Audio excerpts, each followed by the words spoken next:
السلام علیکم ورحمۃ اللہ وبرکاتہ۔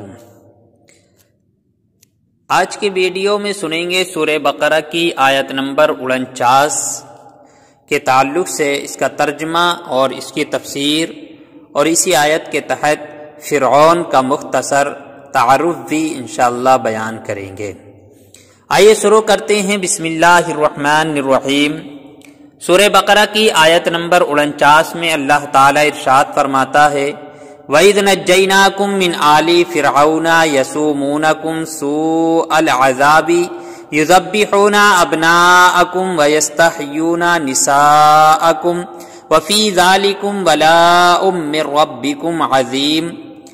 ترجمہ: اور یاد کرو جب ہم نے تمہیں فرعونیوں سے نجات دی جو تمہیں بہت برا عذاب دیتے تھے، تمہارے بیٹوں کو ذبح کرتے تھے اور تمہاری بیٹیوں کو زندہ چھوڑتے، اور اس میں تمہارے رب کی طرف سے بڑی آزمائش تھی۔ صاحب تفسیر اس آیت کے تحت لکھتے ہیں، وَإِذْ نَجَّيْنَاكُمْ مِنْ آلِ فِرْعَوْنَ، اور جب ہم نے تمہیں فرعونیوں سے نجات دی۔ اس سے پہلے آیات میں بنی اسرائیل پر کی گئی نعمتوں کا اجمالی طور پر ذکر ہوا، اور اب یہاں سے ان نعمتوں کو تفصیل کے ساتھ بیان کیا جا رہا ہے۔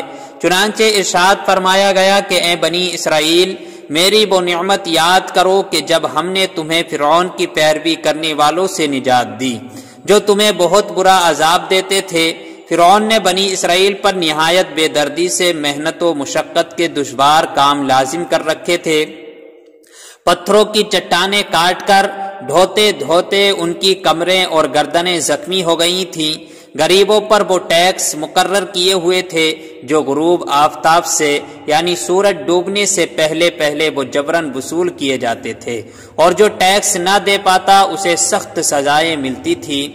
اسے فرعونیت کا کچھ نمونہ ان مسلمان ممالک میں بھی دیکھا جا سکتا ہے جو کفار نے پنجے گاڑ کر مسلمانوں پر ظلم و ستم کے پہاڑ توڑ رکھے ہیں، اور مسلمانوں کے لیے عقوبت خانے اور خصوصی جیلیں بنا رکھی ہیں۔ آئیے مختصر تعارف فرعون کا بھی جان لیں کہ فرعون کس کو کہتے تھے۔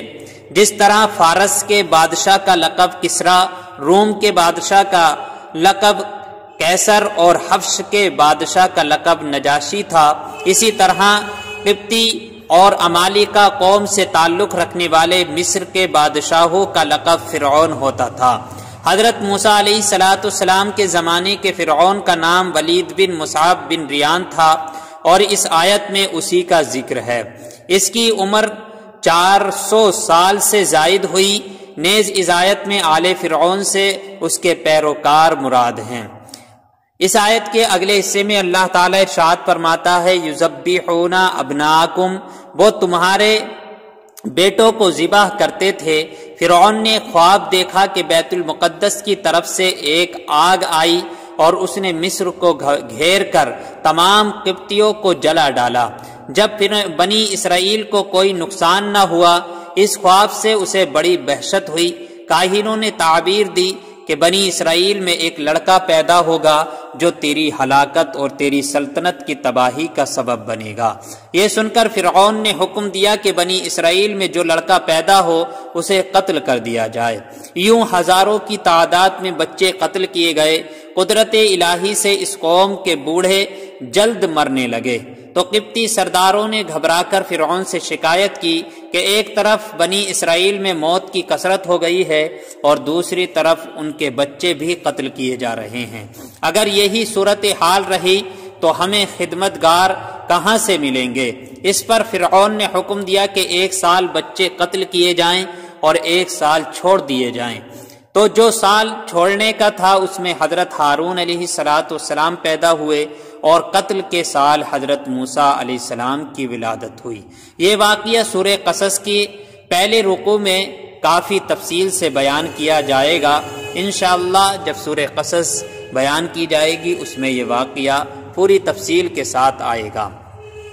وَفِي ذَلِكُمْ بَلَاءٌ، اور اس میں آزمائش تھی۔